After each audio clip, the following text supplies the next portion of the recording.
আসসালামু আলাইকুম। আজকে আমি নিয়ে আসছি হলো ইলিশ মাছ, কাঁচামরিচ আর হলুদের গুঁড়া আর লবণ এই দিয়ে ইলিশ মাছের একটা জাল দেওয়া তৈরি রান্না করব।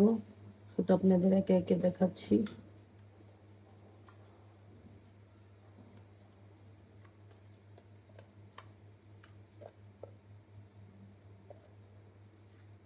ইলিশ মাছ, এই যে লবণ, হলুদের গুঁড়া,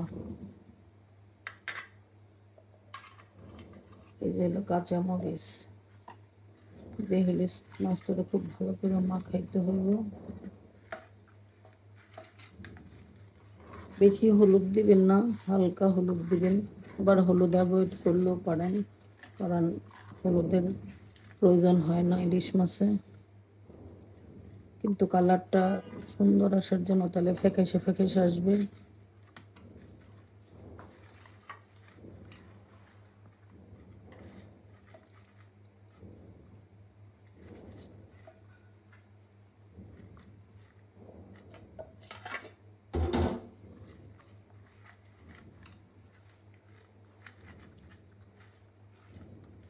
খুব ভালো করে মাছটা মাখাবেন, যেন মশলাটা লবণটা যেন মাছে যায়।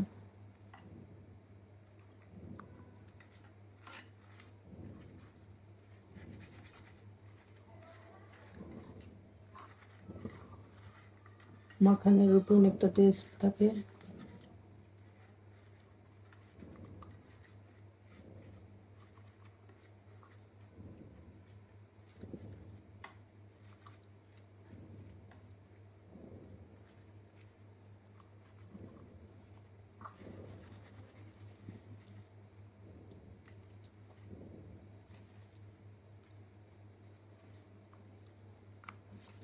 আবার দেখাচ্ছি। এখন আমি দিয়ে দেবো হলো পানি।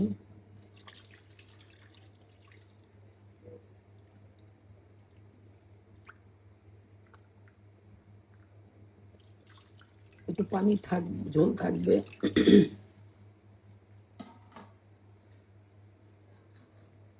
পরবর্তীতে আবার এখন আমি চুলায় দিয়ে দিলাম জালের জন্য।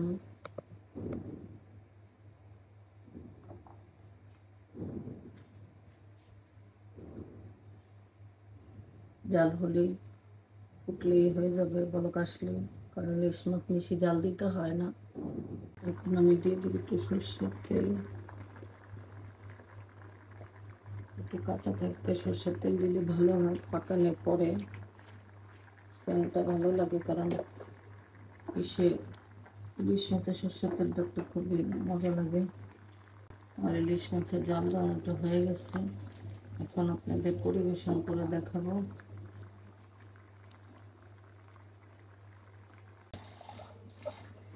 এই যে ইলিশ মাছের জাল দেওয়াটা হয়ে গেছে। আপনাদের যদি ভালো লাগে রেসিপিটা সাবস্ক্রাইব করবেন, কমেন্টস করবেন, শেয়ার দিবেন। সুস্থ থাকবেন, ভালো থাকবেন, আমাদের জন্য দোয়া করবেন। আসসালামু আলাইকুম।